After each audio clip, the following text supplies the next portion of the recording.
Hello friends, welcome back to our channel. നമ്മൾ ഇന്ന് കാണാൻ പോകുന്നത് സുഖമാണ് എന്ന് പറയുന്ന മലയാളം മൂവിയാണ്. കഥയിലേക്ക് കിടക്കുന്നതിന് മുമ്പ് എല്ലാവരും നമ്മുടെ വീഡിയോ ഒന്ന് ലൈക്ക് ചെയ്ത് സപ്പോർട്ട് ചെയ്യാൻ മറക്കണ്ട. മൂവിയുടെ തുടക്കത്തിൽ തന്നെ കാണിക്കുന്നത് നമ്മുടെ നായകനായ തിയോയാണ്. അവന്റെ വീട്ടില് അവൻ ഒറ്റയ്ക്കായിരുന്നു താമസം. നാട്ടിലുള്ള എല്ലാവരും അവനെ മെന്റൽ എന്നായിരുന്നു വിളിച്ചിരുന്നത്. ജീവിക്കാൻ വേണ്ടിയിട്ട് അവൻ ഡ്രൈവറായിട്ടായിരുന്നു ജോലി ചെയ്തുകൊണ്ടിരുന്നത്. 2 ഹാർട്ട് അറ്റാക്ക് കഴിഞ്ഞ ഒരാള്. അയാൾ പറയുന്നിടത്തെല്ലാം അയാളെയും കൊണ്ടുപോകണം. ജോലി കഴിയുമ്പോൾ വീണ്ടും തിരിച്ച് വീട്ടിലെത്തും. വൈകുന്നേരം എവിടെങ്കിലും പോയി ഫുഡ് കഴിക്കും. അങ്ങനെ കഴിക്കാൻ പോകുന്നിടത്തെല്ലാം അവൻ ഒറ്റയ്ക്കിരുന്നാണ് കഴിക്കുന്നത്.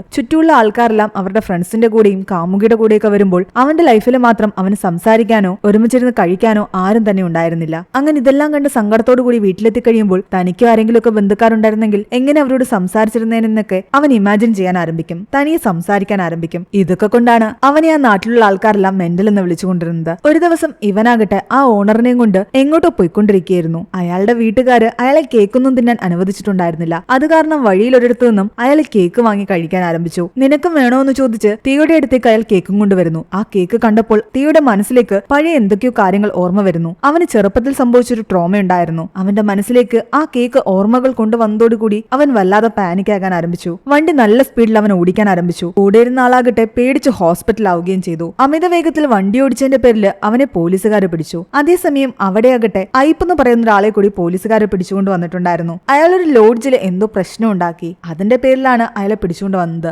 ലോഡ്ജിൽ ജോലി ചെയ്തിരുന്ന ബംഗാളി അയാളുടെ കൂടെ ഉണ്ടായിരുന്നു. ഐപ്പ് അവിടെ വെച്ചിട്ട് തിയോയെ പരിചയപ്പെടുന്നു. പോലീസുകാർ തൽക്കാലം ഇവരെയെല്ലാം ഒന്ന് ഉപദേശിച്ച് പറഞ്ഞു വിട്ടു. പക്ഷെ അമിത വേഗതയിൽ വണ്ടി ഓടിച്ചത് കാരണം അവന്റെ അവിടുത്തെ ഡ്രൈവർ ജോലി നഷ്ടപ്പെട്ടു. പുതിയൊരു ജോലി കിട്ടുമെന്ന് അവൻ പലരോടും അന്വേഷിച്ചു. എന്നാൽ അവന്റെ ഈ മാനസികാവസ്ഥയൊക്കെ അറിയാവുന്ന ആരും തന്നെ അവന് ജോലി കൊടുത്തില്ല. അങ്ങനെ അവൻ പോകുന്ന വഴിക്ക് വണ്ടിയിലെ പെട്രോൾ തീർന്ന കാരണം വണ്ടി ഒരു സൈഡിലേക്ക് ഒതുക്കി വെച്ചിട്ട് അവൻ പെട്രോൾ വാങ്ങാൻ വേണ്ടി പോയി. തിരിച്ചു വന്നപ്പോഴേക്കും ആ വണ്ടി ഇരുന്നിടത്ത് വണ്ടി ഉണ്ടായിരുന്നില്ല. ആ ഭാഗത്തൊരു വീട്ടിലാകട്ടെ ഒരു മരണം നടന്നിരിക്കുന്നു. തന്റെ വണ്ടി എവിടെയെന്ന് അന്വേഷിച്ചപ്പോഴാണ് അവിടെ ഇരുന്ന ഒരാൾ പറഞ്ഞത്, ഇവിടേക്ക് ആംബുലൻസ് വരാനിരിക്കുന്നത് കൊണ്ട് നിന്റെ വണ്ടി ഞാൻ അകത്തേക്ക് തള്ളി വെച്ചിട്ടുണ്ടെന്ന്. അങ്ങനെ തിയോ പോയി അകത്തു നിന്നും വണ്ടി എടുക്കാൻ തുടങ്ങിയിരുന്നു. പക്ഷെ ആ സമയം അവിടെ ഉണ്ടായിരുന്ന ഒരാളാകട്ടെ തിയോ ഇതേ വീട്ടിലെ തന്നെ ബന്ധുക്കാർ ആരെങ്കിലും ആയിരിക്കും എന്ന് കരുതിയിട്ട് അവനോട് കുറച്ച് ജോലി ചെയ്യാൻ പറയുന്നു. അവനാകട്ടെ നോ പറയാനും പറ്റിയില്ല. അവിടെ ഇരുന്ന റീത്ത് അകത്തു കൊണ്ടുവെക്കാനും കസേരയൊക്കെ അകത്തേക്ക് കൊണ്ടുവെക്കാനും പറഞ്ഞത് കാരണം അവൻ അതൊക്കെ ചെയ്തു. അവിടെ ഉള്ളവരെല്ലാം തന്നെ അവൻ ഈ വീട്ടിലെ ഏതോ ബന്ധുക്കാരനാണ് എന്നുള്ള രീതിയിൽ പെരുമാറാൻ തുടങ്ങി. തിയോയും എതിർപ്പൊന്നും പറയാതെ അവിടെ തന്നെ നിൽക്കുകയായിരുന്നു. വർഗീസ് എന്നൊരാളാണ് അവിടെ മരിച്ചത്. അയാളുടെ മകനാകട്ടെ വലിയ വിഷമമൊന്നുമില്ലാതെ അയാൾ സ്ഥിരമായിട്ട് ധരിച്ചിരുന്ന ബാത്റൂം എടുത്തുകൊണ്ട് അയാളുടെ ഡെഡ് ബോഡിയുടെ അടുത്ത് വന്നിരിക്കുന്നു. അവിടെ ഉണ്ടായിരുന്ന ഒരു കുടിയൻ വിചാരിക്കുന്നുണ്ട് ഈ വർഗീസ് പഠിപ്പിച്ച ഏതെങ്കിലും പയ്യനായിരിക്കും ഈ തിയോ എന്ന്. അതുകൊണ്ട് തിയോയെ കൊണ്ടുപോയി വർഗീസിന്റെ മകന്റെ അടുത്തിരുത്തി. വരുന്നവരും പോന്നവരും എല്ലാം തിയോയും ആ വീട്ടിലെ ആളാണെന്നുള്ള രീതിയിൽ അവനോട് സംസാരിക്കാൻ ആരംഭിച്ചു. ഒരു ബന്ധുക്കാരും ഇല്ലാതിരുന്നിടത്ത് ഒരു മരണ വീട്ടില് ഒരു ബന്ധുവിനെ പോലെ വന്നിരിക്കാൻ പറ്റിയത് കാരണം തീയ്ക്ക് ഉള്ളിലൊരു സന്തോഷവും തോന്നി. അതുകൊണ്ട് ആ മരിച്ചുപോയ വർഗീസിനെ തന്റെ ബന്ധുവായിട്ട് അങ്ങ് സ്വീകരിച്ച് അയാളുടെ ഒരു ഫോട്ടോ എടുത്തുകൊണ്ട് വന്ന് അവൻ വീട്ടിലൊട്ടിക്കുന്നു. പക്ഷെ ഫോട്ടോയോടൊപ്പം അയാളുടെ ആത്മാവും അവന്റെ കൂടെ കൂടിയിട്ടുണ്ടായിരുന്നു. അവന് മരിച്ചുപോയ വർഗീസിനെ കാണാൻ പറ്റുന്നുണ്ടായിരുന്നു. ഗ്രാൻഡ്പ എന്ന് അവൻ വർഗീസിനെ വിളിക്കാൻ ആരംഭിച്ചു. ഇനി മുതൽ നീ ഒറ്റയ്ക്കല്ലാന്നും ഞാനും നിന്റെ കൂടെ ഈ വീട്ടിലുണ്ടാകുമെന്നും വർഗീസ് അവനോട് പറഞ്ഞു. പിറ്റേന്ന് രാവിലെ അവൻ ഉറക്കമുണർന്നപ്പോൾ താൻ തലേന്ന് കണ്ട കാര്യങ്ങളൊക്കെ സത്യമാണോ എന്ന് അവന് ഡൗട്ട് തോന്നി. പക്ഷെ അതെല്ലാം സത്യമായിരുന്നു. വർഗീസിനെ അപ്പോഴും അവന് കാണാൻ സാധിക്കുന്നുണ്ടായിരുന്നു. വർഗീസ് അവനോട് നിനക്ക് സുഖമാണോ എന്ന് ചോദിച്ചു. എന്നാൽ ആദ്യമായിട്ടായിരുന്നു അവനോടൊരാള് അങ്ങനെ ചോദിക്കുന്നത്. സംസാരിക്കാൻ ഒരാളായതോടുകൂടി തിയോയ്ക്ക് കുറച്ച് സന്തോഷവും സമാധാനവും ഒക്കെ തോന്നി. പുതിയൊരു ജോലി കണ്ടെത്തുന്നതായിരുന്നു അവന്റെ ഏറ്റവും വലിയ ടാസ്ക്. വർഗീസ് പറഞ്ഞ പ്രകാരം അവൻ പത്രം വരുത്തി. അതിലുണ്ടായിരുന്ന ആർട്സ് എല്ലാം നോക്കി പലയിടങ്ങളിലും ഇന്റർവ്യൂ അറ്റൻഡ് ചെയ്യാൻ പോയി. എന്നാൽ ഒന്നും തന്നെ ശരിയായില്ല. വർഗീസിന്റെ കല്ലറയിൽ വന്ന് പ്രാർത്ഥിക്കുന്ന അയാളുടെ ബന്ധുക്കാരെ കാണാനും ഇവർ രണ്ടുപേരും പോയി. അയാളുടെ മകനോ ബന്ധുക്കാർക്കോ ഒന്നും തന്നെ പഴയ സങ്കടമൊന്നും ഉണ്ടായിരുന്നില്ല. പതിയെ പതിയെ മരിച്ചു കഴിയുമ്പോൾ എല്ലാവരും നമ്മളെ മറക്കുമെന്നും അവരവരുടെ ജീവിതവുമായിട്ട് മുന്നോട്ട് പോകുമെന്നും വർഗീസ് പറയുന്നു. അതുകൊണ്ട് നമ്മൾ ജീവിച്ചിരിക്കുന്ന സമയത്ത് നമ്മൾക്ക് ഇഷ്ടമുള്ള രീതിയിലൊക്കെ ജീവിക്കണം. മരിച്ചു കഴിഞ്ഞാൽ ആരും നമ്മളെ ഓർക്കാൻ പോകുന്നില്ല. അവിടെ നിന്നും തിരിച്ചു വരുന്ന വഴിക്ക് തിയോ ആകട്ടെ ആ പോലീസ് സ്റ്റേഷനിൽ വെച്ച് കണ്ട ഐപ്പിനെ കാണുന്നുണ്ട്. ഐപ്പ് തിയോയെ കണ്ടതും പഴയ പരിചയം പുതുക്കുന്നു. താൻ ഇവിടെ ഒരിടത്ത് ജോലി ചെയ്യാൻ തുടങ്ങിയിരിക്കുകയാണ്, നിങ്ങളെ ആ സ്ഥലം കാണിച്ചു തരാമെന്ന് പറഞ്ഞിട്ട് ഐപ്പ് ആകട്ടെ തിയോയെ അവിടേക്ക് ക്ഷണിക്കുന്നു. എന്നാൽ ഞങ്ങൾ കുറച്ച് ബിസിയാണെന്നാണ് തിയോ പറയുന്നത്. ഞങ്ങളെന്ന് പറയുന്ന എന്തിനാ, നീ ഒരാളല്ലേ ഉള്ളൂ എന്ന് ഐപ്പ് തിയോയോട് ചോദിക്കുന്നു. തിയോയ്ക്ക് മാത്രം കാണാൻ പറ്റുന്ന വർഗീസിന്റെ ആത്മാവാണല്ലോ കൂടെയുള്ളത്. ഐപ്പിനെ സംബന്ധിച്ച് അവിടെ തിയോ മാത്രമേ ഉള്ളൂ. തൽക്കാലം അയാൾക്ക് കൺഫ്യൂഷൻ ഒന്നും തോന്നണ്ടെന്ന് കരുതിയിട്ട് ഞാൻ വരാമെന്ന് പറഞ്ഞിട്ട് തിയോ ഐപ്പിന്റെ കൂടെ പോയി. ഒരു വൈദ്യുത ശ്മശാനത്തിലേക്കാണ് ഐപ്പ് തിയോയെ കൂട്ടിക്കൊണ്ടു പോകുന്നത്. ഇപ്പോൾ അതെല്ലാം ഏറ്റെടുത്ത് നടത്തുന്നത് ഐപ്പായിരുന്നു. അവിടുത്തെ ആംബുലൻസ് ഡ്രൈവർ ജോലി രാജിവെച്ചിട്ട് പോയി. തനിക്കൊരു ഡ്രൈവറിന്റെ ആവശ്യമുണ്ടെന്നും എല്ലാ ജോലിയും കൂടെ ഒറ്റയ്ക്ക് ചെയ്യാൻ പറ്റില്ല എന്നും ഐപ്പ് പറഞ്ഞത് കേട്ടിട്ട് വർഗീസ് തിയോട് പറയുന്നുണ്ട്, നീ അയാളോട് സംസാരിച്ച് ആ ജോലി വാങ്ങിച്ചെടുക്കാൻ. അങ്ങനെ തിയോ ഐപ്പിനോട് സംസാരിക്കുന്നു. ഡ്രൈവറിന്റെ ജോലി എനിക്ക് തരുമോ എന്ന് ചോദിക്കുന്നു. ഐപ്പിനും സമ്മതമായിരുന്നു. അങ്ങനെ ഇവർ രണ്ടുപേരും ചേർന്നിട്ട് ആ വൈദ്യുത ശ്മശാനം നടത്തിക്കൊണ്ടു പോവുകയാണ്. ഒരു ദിവസം അവരാകട്ടെ ആകട്ടെ ഒരു മരണ വീട്ടിലേക്ക് പോകുന്നു. അവിടെയുള്ള മക്കളുടെ അമ്മയായിരുന്നു മരിച്ചത്. ആ മക്കളാകട്ടെ അമ്മയുടെ തയ്യൽ മെഷീനും സ്വത്തിനും ഒക്കെ വേണ്ടിയിട്ട് അങ്ങോട്ടും ഇങ്ങോട്ടും അടിപിടി കൂടുകയായിരുന്നു. തിയോയ്ക്ക് അവരുടെ ആത്മാവിനെയും കാണാൻ പറ്റുന്നുണ്ടായിരുന്നു. തന്റെ മക്കൾ ഇങ്ങനെ സ്വത്തിനും സാധനത്തിനും ഒക്കെ വേണ്ടിയിട്ട് അടിയുണ്ടാക്കുന്നത് കണ്ട് ആകെ സങ്കടപ്പെട്ടിരിക്കുകയായിരുന്നു ആ സ്ത്രീ. തിയോ ആകട്ടെ അവരോട് സംസാരിച്ച് അവരെയും തന്റെ വീട്ടിലേക്ക് കൂട്ടിക്കൊണ്ടുവരുന്നു. വല്യമ്മച്ചി എന്നായിരുന്നു അവൻ അവരെ വിളിച്ചിരുന്നത്. ഇപ്പൊ വർഗീസിന്റെ കൂടെ വല്യമ്മച്ചിയുടെ ആത്മാവും അവിടെ വന്നിരിക്കുന്നു. എന്നാൽ ആ വീടും പരിസരവും ഒക്കെ കണ്ടിട്ട് അവര് പറയുന്നുണ്ട് ഇവിടെ ഒന്നും ഒരു വൃത്തിയില്ല, ഇവിടെ വെപ്പും കൂടി ഒന്നുമില്ലേ എന്ന്. ഫ്രിഡ്ജിലാകട്ടെ തിയോ എപ്പോഴും ആകെ മുട്ടയും ബ്രെഡും മാത്രമായിരുന്നു വെച്ചിട്ടുണ്ടായിരുന്നത്. എന്നാൽ വല്യമ്മച്ചി വന്നതോടുകൂടി നല്ല ആഹാരമൊക്കെ താൻ പാകം ചെയ്തു തരാമെന്ന് തിയോയോട് അവർ പറയുന്നു. പിറ്റേ ദിവസം അവരുടെ വൈദ്യുത ശ്മശാനത്തിലേക്ക് ഒരു ഗുണ്ടയുടെ ഡെഡ് ബോഡിയാണ് കൊണ്ടുവരുന്നത്. ഉണ്ണി എന്ന് പറയുന്ന അയാളെ അടക്കം ചെയ്യാനായിരുന്നു ഒരു അടിപിടി നടക്കുന്നതിനിടയ്ക്ക് കുത്തുകൊണ്ട് മരിച്ചതായിരുന്നു ഈ ഉണ്ണി. ഒരു ഗുണ്ടയുടെ ആത്മാവിനെ തന്റെ വീട്ടിലേക്ക് കൊണ്ടുപോകണ്ടെന്ന് കരുതി തിയോ ആകട്ടെ ആ ആത്മാവിനെ കാണാത്ത ഭാവത്തിൽ നിൽക്കുകയായിരുന്നു. എന്നാൽ ഈ ഉണ്ണി പറയുന്നുണ്ട് മര്യാദയ്ക്ക് നീ എന്നെയും നിന്റെ വീട്ടിലേക്ക് കൊണ്ടുപോയെങ്കിലേ പറ്റുമെന്ന്. അങ്ങനെ വേറെ നിവൃത്തിയില്ലാതെ തിയോ അയാളുടെ ആത്മാവിനെയും തന്റെ വീട്ടിലേക്ക് കൊണ്ടുപോയി. ഇവരെല്ലാവരും കൂടെ അവിടെ സംസാരിച്ചുകൊണ്ടിരിക്കുകയായിരുന്നു. അപ്പോൾ മുകളിൽ നിന്നും വീടിന്റെ ഒരു ഭാഗം ഇളകി താഴേക്ക് വീഴുന്നു. ആ വീടാകട്ടെ വൃത്തികേടായി കിടക്കുകയായിരുന്നു. പലയിടങ്ങളിലും അറ്റകുറ്റപ്പണിയുടെ ആവശ്യമുണ്ട്. അങ്ങനെ ഇവരെല്ലാവരും ചേർന്നിട്ട് ആ വീട് വൃത്തിയാക്കാൻ തീരുമാനിച്ചു. തിയോയ്ക്ക് മാത്രമല്ലേ ഇവരെ കാണാൻ പറ്റൂ. തിയോ ഇവരോട് സംസാരിച്ചുകൊണ്ടായിരുന്നു അവിടെ എല്ലാ ജോലികളും ചെയ്തുകൊണ്ടിരുന്നത്. പുറത്തു നിന്നിരുന്ന ആൾക്കാരെല്ലാം തിയോയെ മെന്റൽ എന്ന് പറഞ്ഞ് കളിയാക്കി വിളിക്കാൻ തുടങ്ങി. സ്ഥിരമായിട്ട് അവനെ മെന്റൽ എന്ന് വിളിക്കുന്ന കുറച്ച് പയ്യന്മാരുണ്ടായിരുന്നു അവിടെ. എന്നാൽ ഈ പ്രാവശ്യം ഉണ്ണിയാകട്ടെ തിയോട് പറയുന്നുണ്ട് നീ അവന്മാരെ പോയി അടിക്കാൻ. ഇനിയും നീ ധൈര്യത്തോടെ നിന്നില്ലെങ്കിൽ അവന്മാര് പിന്നെയും നിന്നെ മെന്റൽ എന്ന് വിളിക്കും. ധൈര്യം സംഭരിച്ച് തിയോ പോയി അതിലൊരു പയ്യന്റെ മുഖത്തടിക്കുന്നു. എല്ലാവരും ഞെട്ടിത്തരിച്ചിരിക്കുകയായിരുന്നു. ഇത്രയും കാലം തിയോ പേടിച്ചു നിന്നിരുന്നതാണ്. എന്നാൽ അവനിപ്പോൾ പ്രതികരിക്കാൻ തുടങ്ങിയിരിക്കുന്നു. അത് കാരണം അവര് പിന്നെ അവനെ മെന്റൽ എന്ന് വിളിച്ചില്ല. വല്യമ്മച്ചിയുടെ സഹായത്തോടു കൂടി വീടിന്റെ മുകളിൽ അവന് ചെറിയ കൃഷിയൊക്കെ തുടങ്ങി. വീട്ടിലേക്കുള്ള പച്ചക്കറിയെല്ലാം തന്നെ അവിടെ നിന്ന് കിട്ടുമായിരുന്നു. ഇനി ഒരുപാട് ബന്ധുക്കൾ തനിക്ക് വേണമെന്ന് തിയോയ്ക്ക് തോന്നി. അവൻ വാർത്തയില് ഒരു ജപ്പാൻ യുവതി അവിടെ അടുത്തൊരു കായലിൽ മുങ്ങി മരിച്ചത് കാണുന്നു. അങ്ങനെ ആ യുവതിയുടെ അടക്കം നടന്ന സ്ഥലത്തേക്കും അവൻ പോവുകയും ആ യുവതിയുടെ ആത്മാവിനെയും കൂട്ടിക്കൊണ്ടുവരികയും ചെയ്തു. നിക്കോ എന്നായിരുന്നു ആ യുവതിയുടെ പേര്. അതിനുശേഷം പിന്നീട് ശ്മശാനത്തിലേക്ക് കൊണ്ടുവന്ന ഒരു റാപ്പറിന്റെ ബോഡി അവൻ കാണുന്നു. ആ റാപ്പറിന്റെ ആത്മാവിനെയും അവൻ വീട്ടിലേക്ക് കൂട്ടിക്കൊണ്ടുവന്നു. പിന്നീട് അവൻ കൊണ്ടുവന്നത് ഒരു തബലിസ്റ്റിനെയായിരുന്നു. അങ്ങനെ ഇവരെല്ലാവരും ചേർന്ന് ഹാപ്പി ആയിട്ട് ആ വീട്ടിൽ താമസിക്കുകയാണ്. ജീവിച്ചിരിക്കുന്ന ബന്ധുക്കാരും തനിക്കില്ലാത്ത സ്ഥിതിക്ക് ഈ മരിച്ച ആൾക്കാരെങ്കിലും തന്റെ ബന്ധുക്കാരായിട്ട് തന്റെ കൂടെ ഉണ്ടാകട്ടെ എന്ന് തിയോ കരുതി. അവരുടെ എല്ലാം ഫോട്ടോ തന്റെ ഫാമിലി ട്രീയിൽ അവൻ ഒട്ടിക്കുകയും ചെയ്തു. ജപ്പാൻ യുവതിയായ നിക്കോ ആകട്ടെ ഇവിടേക്ക് വന്നത് ഇവിടെയുള്ള തന്റെ കാമുകനെ കാണാൻ വേണ്ടിയിട്ടാണ്. പക്ഷെ അവർക്ക് ഒന്നിക്കാൻ സാധിച്ചില്ല. പ്രണയം വളരെ മനോഹരമാണെന്ന് നിക്കോ പറയുന്നു. നിനക്കൊരു പെണ്ണ് വേണ്ടേ എന്നാണ് അവൾ തിയോയോട് ചോദിക്കുന്നത്. ഏതെങ്കിലും നല്ല പെൺകുട്ടി മരിക്കുകയാണെങ്കിൽ അവളുടെ ആത്മാവിനെ എന്റെ കാമുകയായിട്ട് ഞാൻ ഈ വീട്ടിലേക്ക് കൂട്ടിക്കൊണ്ടുവരുമെന്ന് തിയോ പറയുന്നു. പിന്നീട് അങ്ങോട്ട് അങ്ങനൊരു പെൺകുട്ടിയെ കണ്ടുപിടിക്കാനുള്ള ശ്രമത്തിലായിരുന്നു ഇവർ. അങ്ങനെ ഇവർ വാർത്തകൾ കണ്ട് പലയിടങ്ങളിലേക്കും പോകുന്നു. എന്നാൽ അവർക്ക് പറ്റിയ ഒരു പെൺകുട്ടിയും കിട്ടിയില്ല. ചെന്ന് നോക്കുമ്പോൾ ഒന്നുകിൽ നല്ല പ്രായമുള്ള സ്ത്രീകളായിരിക്കും, അല്ലെങ്കിൽ സ്ത്രീകളുടെ പേരുള്ള പുരുഷന്മാരായിരിക്കും. അതുകൊണ്ട് തിയോയ്ക്ക് പറ്റിയ ഒരു പെൺകുട്ടിയും കിട്ടിയില്ല. ഐപ്പിന്റെ കൂടെ വണ്ടിയിൽ പോകുമ്പോഴും തിയോയ്ക്ക് തന്റെ കൂടെ ഇരിക്കുന്ന ആത്മാക്കളെ കാണാമായിരുന്നു. തിയോ ശരിക്കും ഈ ഇടയ്ക്ക് ഒറ്റയ്ക്ക് സംസാരിക്കുന്നത് ആരോടാണെന്ന് ഐപ്പിന് മനസ്സിലായില്ല. അവൻ ചിലപ്പോൾ അവന്റെ വിഷമം കൊണ്ട് എന്തെങ്കിലുമൊക്കെ ഇരുന്ന് പറയുന്നതായിരിക്കാമെന്നാണ് ഐപ്പ് കരുതുന്നത്. അങ്ങനെ ഇരിക്കെ ഒരു ദിവസം ഐപ്പിന്റെ കൂടെ മദ്യപിച്ചിട്ട് അവൻ പോകുന്ന വഴിക്ക് പോലീസ് അവരെ പിടിക്കുന്നു. എന്നാൽ SI ഐപ്പിനെ കണ്ടതും സല്യൂട്ട് ചെയ്യുകയും സാർ എന്താ എവിടെയെന്ന് ചോദിക്കുകയും ചെയ്തു. ഏതോ സ്റ്റേഷനിലെ CA ആയിരുന്നു ഐപ്പെന്ന് ആ പോലീസുകാരന്റെ സംസാരത്തിൽ നിന്നും തിയോയ്ക്ക് മനസ്സിലായി. പോലീസുകാരൻ ഐപ്പിനെ വെറുതെ വിട്ടു. എന്നാൽ ചേട്ടൻ ഇതിനു മുമ്പ് പോലീസിലായിരുന്നു എന്ന് തിയോ ചോദിക്കുമ്പോഴാണ് ഐപ്പ് തന്റെ കഥ പറയുന്നത്. അയാൾ ഒരു സ്റ്റേഷനിലെ CA ആയിരുന്നു. എന്നാൽ അയാളുടെ മകൻ കെവിൻ ആകട്ടെ കോളേജിൽ പഠിക്കുന്ന സമയത്ത് ഏതൊക്കെ ചീത്ത കൂട്ടുകെട്ടിൽ പോയി പെട്ടു. രണ്ട് ഗ്യാങ്ങുകൾ തമ്മിൽ എപ്പോഴും കോളേജിൽ വഴക്കായിരുന്നു. ഒരു ഗ്യാങ്ങിനെ പേടിപ്പിക്കാൻ വേണ്ടിയിട്ട് ഐപ്പറിയാതെ അയാളുടെ റിവോൾവറും എടുത്തിട്ടാണ് ഒരു ദിവസം മകൻ കെവിൻ കോളേജിലേക്ക് പോയത്. രണ്ട് ഗ്യാങ്ങും തമ്മിലുള്ള വഴക്കിനിടയിൽ കെവിന്റെ കയ്യിലിരുന്ന തോക്കിൽ നിന്നും കയ്യബദ്ധത്തിൽ വെടിപൊട്ടി എതിർ ഗ്യാങ്ങിൽ ഒരാൾ മരിച്ചു. കെവിനെതിരെ കേസ് വരുമെന്ന് ഉറപ്പായപ്പോൾ ഐപ്പ് ആ കുറ്റം ഏറ്റെടുത്തു. വർഷങ്ങളോളം ജയിലിൽ കിടന്നു. 12 വർഷത്തെ ജയിൽവാസത്തിന് ശേഷം അയാൾ തിരിച്ചെത്തിയപ്പോഴേക്കും അയാളുടെ മകൻ നല്ല നിലയിലേക്ക് എത്തിയിട്ടുണ്ടായിരുന്നു.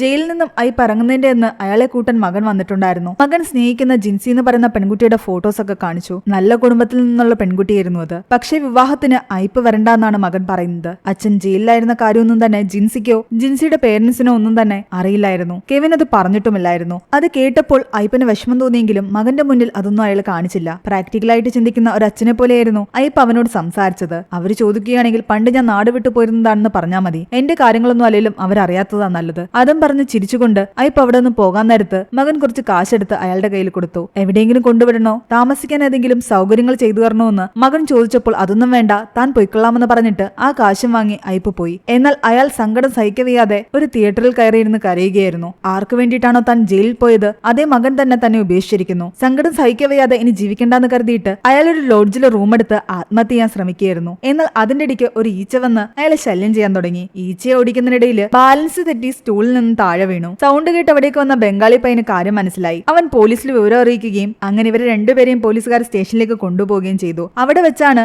അയ്യപ്പ് തിയോയെ ആദ്യമായിട്ട് കാണുന്നത്. ആ ബംഗാളിയുടെ സഹായത്തോടു കൂടിയാണ് അയ്യപ്പിന് ഇപ്പോൾ ശ്മശാനത്തിൽ ജോലി കിട്ടിയതും താമസിക്കാനുള്ള സൗകര്യം കിട്ടിയതും. ചേട്ടൻ എന്റെ വീട്ടിലേക്ക് വാ എന്ന് പറഞ്ഞിട്ട് തിയോ ആകട്ടെ അയ്യപ്പനെയും കൂട്ടി തന്റെ വീട്ടിലേക്ക് പോകുന്നു. വീടും പരിസരവും അയ്യപ്പന് ഇഷ്ടപ്പെട്ടു. എന്നാൽ അവിടെ ചെന്ന് കഴിയുമ്പോൾ തിയോ ഒറ്റയ്ക്ക് സംസാരിക്കുന്നത് അയ്യപ്പ് കാണുന്നുണ്ട്. തന്റെ വീട്ടിലുള്ള ബാക്കിയുള്ള അംഗങ്ങളോട് അയ്യപ്പ് ഇവിടേക്ക് താമസിക്കാൻ വരുന്നു എന്നുള്ള രീതിയിൽ സംസാരിക്കുകയായിരുന്നു തിയോ. കാര്യം മനസ്സിലാകാതെ അയ്യപ്പ് അവിടെയെല്ലാം പരിശോധിക്കുമ്പോഴാണ് തിയോയുടെ ഫാമിലി ട്രീ കാണുന്നത്. തന്റെ ശ്മശാനത്തിൽ അടക്കം ചെയ്ത ആൾക്കാരുടെ ഫോട്ടോസ് ഉൾപ്പെടെ അവിടെ ഉണ്ടായിരുന്നു. അതോടെ അയ്യപ്പന് മനസ്സിലായി താൻ വിചാരിക്കുന്ന പോലെ തിയോ അത്ര നോർമൽ അല്ലാന്ന്. അയാൾ പേടിച്ച് അവിടെ നിന്നും പോയി. എന്നാൽ തിയോ വീണ്ടും അയാളെ കണ്ട് സംസാരിക്കുന്നു. ചേട്ടൻ വിചാരിക്കുന്ന പോലെ എനിക്ക് കുഴപ്പമൊന്നുമില്ല. താൻ ഒറ്റയ്ക്കായിരുന്നത് കാരണം ഈ മരിച്ചുപോയ ആൾക്കാരൊക്കെ എന്റെ ബന്ധുക്കളായിട്ട് കണ്ട് ഞാൻ അവരോട് സംസാരിക്കുകയാണെന്ന്. ചേട്ടന്റെ മകൻ ചേട്ടനെ സ്വീകരിച്ചില്ലല്ലോ. ചേട്ടന്റെ മകനായിട്ട് എന്നെ ആ സ്ഥാനത്ത് ചേട്ടൻ കാണുമെന്നാണ് ഞാൻ വിചാരിച്ചത്. ചേട്ടനും ആരുമില്ല, എനിക്കും ആരുമില്ല. നമ്മളൊരു ഫാമിലി ആകുമെന്ന് ഞാൻ കരുതി. അങ്ങനെ ഇമോഷണലി അയാളെ ഒന്ന് ബ്ലാക്ക്മെയിൽ ചെയ്യാൻ വല്യമ്മച്ചി തന്നെയാണ് തിയോട് പറയുന്നത്. എന്തായാലും അതേറ്റു. അയ്യപ്പ് തിയോയുടെ കൂടെ ഒരുമിച്ച് താമസിക്കാമെന്ന് സമ്മതിച്ചു.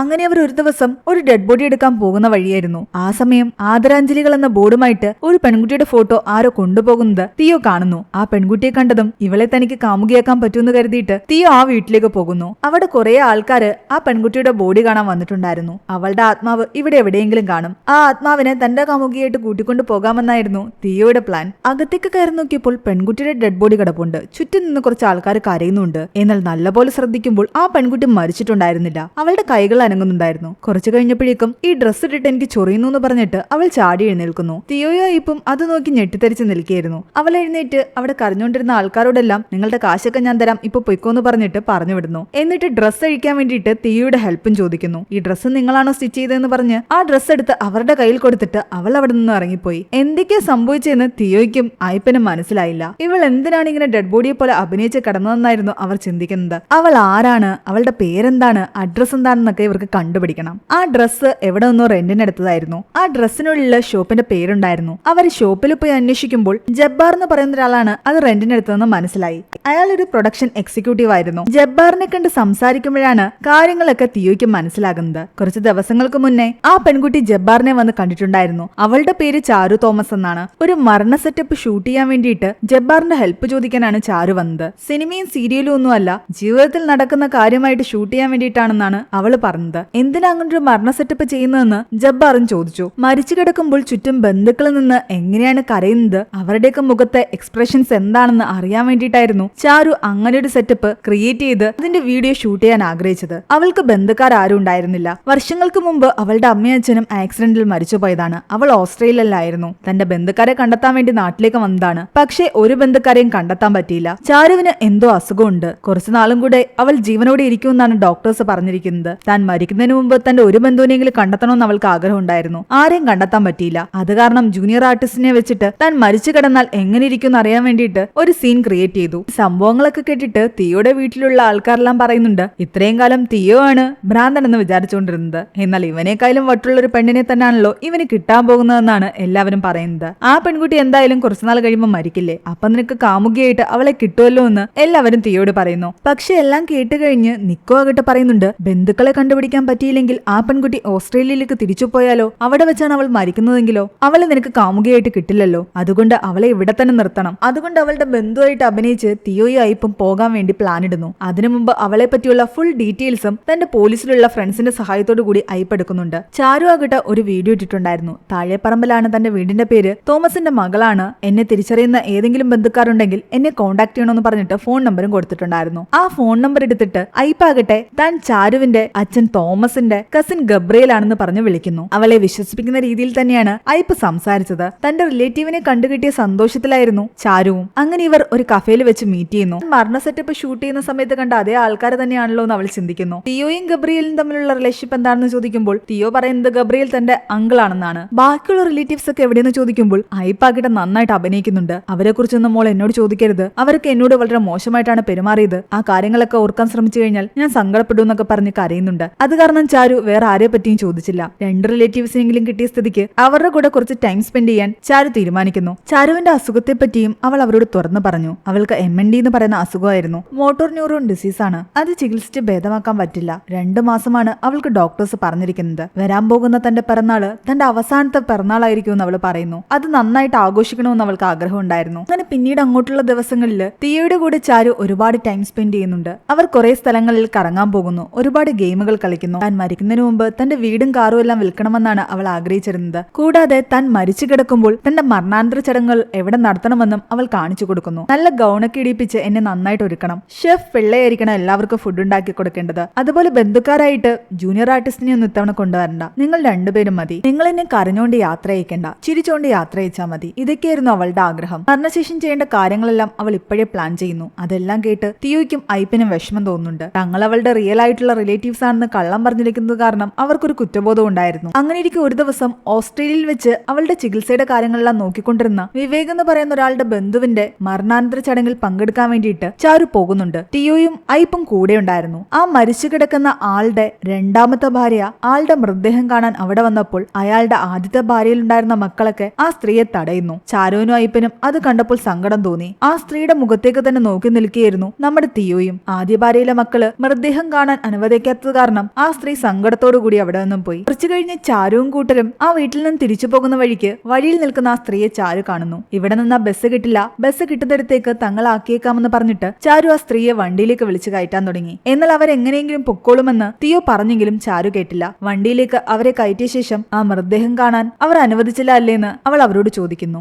ഇല്ലാന്ന് അവർ സങ്കടത്തോടെ പറയുന്നു. കുറച്ചു ദൂരം കഴിഞ്ഞപ്പോഴേക്കും തന്നെ ഇവിടെ ഇറക്കിയാൽ മതി എന്ന് പറഞ്ഞിട്ട് ആ സ്ത്രീ ഇറങ്ങിപ്പോയി. അവരുടെ കാര്യം വളരെ കഷ്ടമാണല്ലോ എന്ന് ചാരു പറയുമ്പോൾ ഐപ്പ് പറയുന്നുണ്ട് അവരുടെ ഭാഗത്തും തെറ്റുണ്ടെന്ന്. അവർ അവരുടെ ഭർത്താവിനെയും കുട്ടിയൊക്കെ ഉപേക്ഷിച്ചിട്ടാണ് ഭാര്യയും മക്കളും ഒക്കെ ഉള്ള ഇയാളുടെ കൂടെ താമസിക്കാൻ ഇറങ്ങി തിരിച്ചത്. അതുകൊണ്ട് ഇവരുടെ ഗതി ഇങ്ങനെ ആയത്. ആ സ്ത്രീയെ പറ്റി അങ്ങനെ ഐപ്പ് കുറ്റം പറഞ്ഞതോടുകൂടി ദേഷ്യപ്പെട്ടുകൊണ്ട് തിയോ പറയുന്നുണ്ട് ഇനി അവരെ കുറിച്ച് ഒന്നും പറയണ്ട എന്ന്, അവരെന്റെ അമ്മയാണെന്ന്. അത് കേട്ട് ചാരുവും ഐപ്പും ഞെട്ടി. ഇനിയാണ് തന്റെ ജീവിതത്തിൽ സംഭവിച്ച കാര്യം തിയോ അവരോട് പറയുന്നത്. തന്റെ കൂട്ടുകാരന്റെ പിറന്നാൾ ആഘോഷിച്ചിട്ട് അവിടെ നിന്ന് കേക്കുമായിട്ട് വീട്ടിലേക്ക് എത്തിയപ്പോഴാണ് തിയോ കാണുന്നത് തന്റെ അച്ഛൻ സങ്കടപ്പെട്ടിരിക്കുന്നത്. പുറത്ത് വണ്ടിയിൽ ഒരാൾ തന്റെ അമ്മയെ കാത്തിരിപ്പുണ്ടായിരുന്നു. തന്റെ ഭർത്താവിനെയും മകൻ തിയോയെ ഉപേക്ഷിച്ച് തിയോയുടെ അമ്മ ആ വണ്ടിയിൽ വന്ന ആളുടെ കൂടെ ഇറങ്ങിപ്പോയി. കേക്കും കൊണ്ട് സന്തോഷത്തോടെ ഓടി വന്ന തിയ കാണുന്നത് തന്റെ അമ്മ തന്നെ ഇട്ടിട്ടിറങ്ങി പോകുന്നതാണ്. അതവന് വലിയൊരു ട്രോമയായിരുന്നു. എന്നാൽ തകർന്നിരുന്ന അവന്റെ അച്ഛനാകട്ടെ തിയോയെ സമാധാനിപ്പിച്ചു. പിറ്റേന്ന് അവനൊരു കേക്കുമായിട്ട് അയാൾ വന്നു. അന്ന് ക്രിസ്മസ് രാത്രിയായിരുന്നു. ഗിറ്റാറുകൾ നന്നാക്കുന്ന ജോലിയായിരുന്നു അയാൾക്ക്. തിയോയ്ക്ക് വേണ്ടി ജീവിക്കണമെന്നൊക്കെ അയാൾ കരുതിയതാണ്. പക്ഷെ ആ നാട്ടുകാർ മുഴുവൻ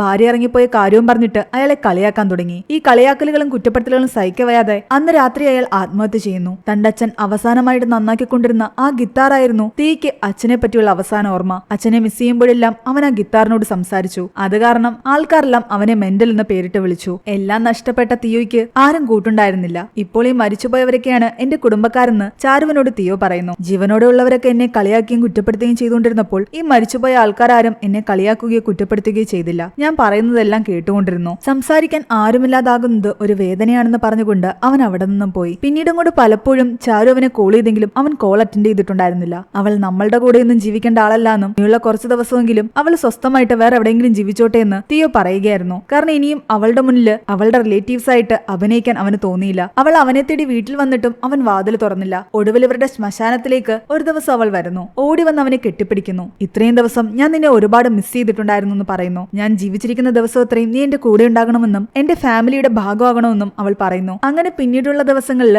അവർ ഹാപ്പി ആയിട്ട് വീണ്ടും ഒരുപാട് ടൈം സ്പെൻഡ് ചെയ്യാൻ ആരംഭിച്ചു. അവളെയും കൂട്ടി അവൻ വീട്ടിലേക്ക് വന്നു. അവനെ കളിയാക്കിക്കൊണ്ട് മെന്റൽ എന്ന് വിളിച്ചുകൊണ്ടിരുന്ന ആൾക്കാരെല്ലാം ഇപ്പോൾ അവനെ നോക്കി ചിരിക്കാറുണ്ട്, അവനോട് സംസാരിക്കാറുണ്ട്. അങ്ങനെ ഇരിക്കും ഒരു ദിവസം അവളാകട്ടെ തിയോട് പറയുന്നുണ്ട് നിങ്ങൾ എന്റെ റിലേറ്റീവ്സ് അല്ലാന്ന് എനിക്കറിയാമെന്ന്. നിങ്ങൾക്ക് മുന്നേ ഒരുപാട് ആൾക്കാർ റിലേറ്റീവ്സ് ആണെന്ന് പറഞ്ഞു വന്നിട്ടുണ്ട്. അവർക്കെല്ലാം വേണ്ടത് സ്വത്തും പണവും ഒക്കെ ആയിരുന്നു. പക്ഷെ നിങ്ങൾ വന്നത് എനിക്ക് വേണ്ടിയാണെന്ന് എനിക്ക് മനസ്സിലായി. അതുകൊണ്ടാണ് നിങ്ങളുടെ റിലേറ്റീവ്സ് അല്ലാന്നറിഞ്ഞിട്ടും ഞാൻ നിങ്ങളുടെ കൂടെ തന്നെ നിന്നത്. ഐപ്പിനോടും തിയോടും ഒപ്പം ടൈം സ്പെൻഡ് ചെയ്തതോടുകൂടി ജീവിക്കാനുള്ള ആഗ്രഹം അവളുടെ മനസ്സിൽ കൂടിക്കൂടി വരികയായിരുന്നു. പക്ഷെ ഒരു സ്കോപ്പും ഉണ്ടായിരുന്നില്ല. അവൾക്കിനി കുറച്ച് ദിവസങ്ങൾ മാത്രമേ ഉണ്ടായിരുന്നുള്ളൂ. നിനക്ക് റിലേഷൻഷിപ്പ് ഒന്നും ഉണ്ടായിരുന്നില്ലേ എന്ന് അവൾ ചോദിക്കുന്നു. എന്നാൽ എന്റെ അടുത്ത റിലേഷൻഷിപ്പിന് വന്നവരെല്ലാം സെക്സ് പ്രതീക്ഷിച്ച് വന്നവരാണെന്നാണ് അവൾ പറയുന്നത്. മരിക്കുന്നതിന് മുമ്പ് ഒരു തവണയെങ്കിലും സെക്സ് ചെയ്യണമെന്ന് തനിക്ക് ആഗ്രഹമുണ്ടെന്ന് അവൾ പറയുന്നു. തിയോ വെർജിൻ ആണെന്ന് ചോദിക്കുമ്പോൾ താൻ വെർജിൻ ആണെന്ന് അവൻ പറയുന്നുണ്ട്. അവനിതുവരെയും ഒരു റിലേഷൻഷിപ്പ് ഉണ്ടായിട്ടുണ്ടായിരുന്നില്ല. എന്നാ പിന്നെ നമുക്കിടയിൽ അങ്ങനെ എന്തെങ്കിലും നടക്കുന്നതിൽ തനിക്ക് വിരോധം ഉണ്ടോ എന്ന് ചോദിക്കുമ്പോൾ അവൻ അതിൽ എതിർപ്പൊന്നും പറഞ്ഞില്ല.